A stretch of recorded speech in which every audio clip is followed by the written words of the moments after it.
Are you clinging to a love story in your mind but avoiding the actual healing that leads to union? Romanticizing the connection can feel like devotion, but it's often fear in disguise. Plus, avoidance and illusion is all going to be mixed in there.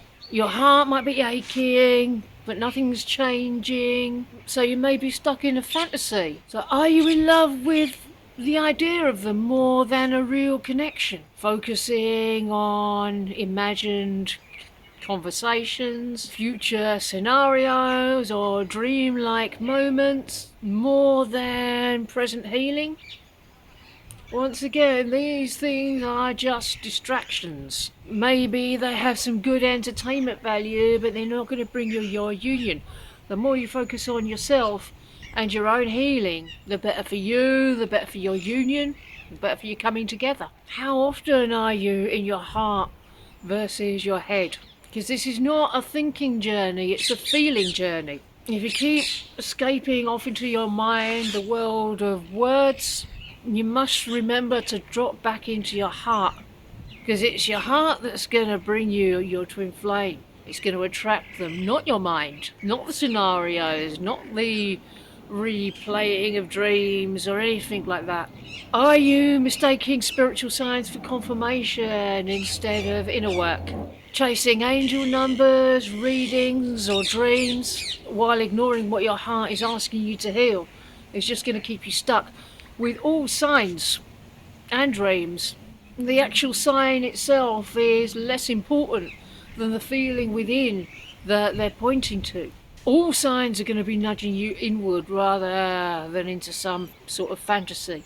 Are you romanticizing pain as part of a great love story?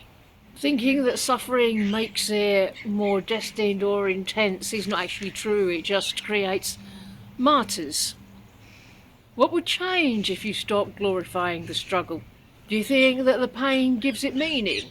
It's not the pain that gives it meaning, it's the journey that gives it meaning, but nothing has any meaning other than what you're giving to it. But pain and suffering have absolutely no meaning, just like ego has no meaning.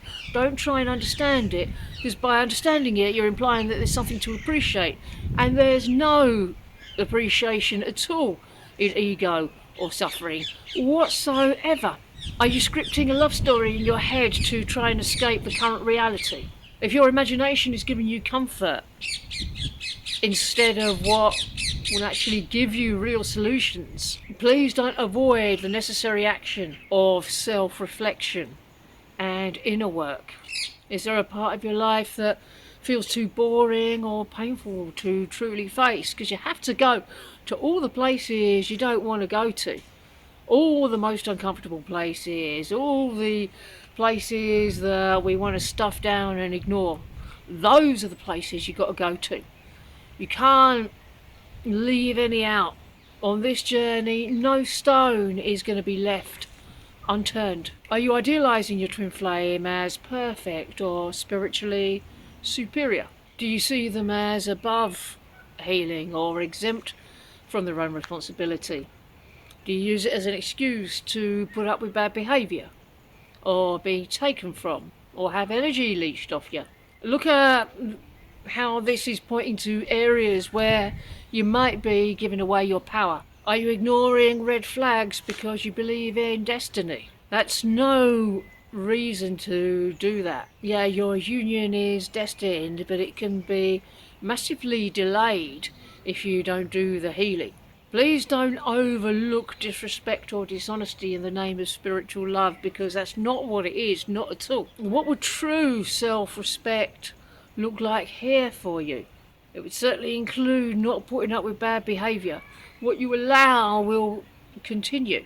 This might be leading you to be overly focused on what union will look like rather than how it would feel. Are you attached to aesthetic ideas like reunion scenes, proposals or timelines? Because this is very exhausting, trying to figure out how it's going to come about when all that is already taken care of. It's already been figured out. You don't have to do any of it yourself, because God's already done it, and God's already done it far better than any human being could do it. Why don't you begin cultivating the feeling of divine union right now? What would it feel like to come together with your person? How would it feel to be with them all the time? How would it feel to be exchanging love with them in the way that you truly desire? Cultivate the feeling, and the scenario has to form around it. And please don't confuse spiritual longing with emotional codependency. If you're feeling empty and unworthy when they pull away, what within you is crying out to be loved and seen by you? If your person's not seeing you clearly, you're not seeing yourself clearly. What can you do about that? How can you choose to see yourself more clearly? Have you claimed your divine self as a perfect divine child of the universe? Have you claimed yourself completely? Have you claimed the divine in this place? Have you claimed your union in this place? Are you telling yourself the story is complete when it's not built on truth? Maybe skipping over emotional steps just to feel closer. Because on this journey, you can't skip over any steps. If you skip any steps, you'll have to go back and redo them. Check in. What is the truth that your heart has always known, even if it is inconvenient? Are you resisting grounding your union into practical reality? Are you afraid of the real life effort, triggers, and challenges that will come with harmonious union? Do you believe that it will be really uncomfortable? Do you believe that it'll be too challenging? There'll be too many new problems coming up? Because none of these are going to be a thing. Is there any place where you're holding back from showing up fully for your union, for yourself, for your person? Are you attached to a particular version of your twin flame person? Are you in love with who they were or who you hope they will become? Because none of that matters. What matters is how they are right now and how that makes you feel. Can you meet them where they're at, as they are now, with no imagined potential? Is this fantasy that you're holding on to just a means to avoid surrendering? Is it feeling safer to hold on to this dream rather than fully trusting the divine plan? How would it feel to release the illusion and choose the real thing?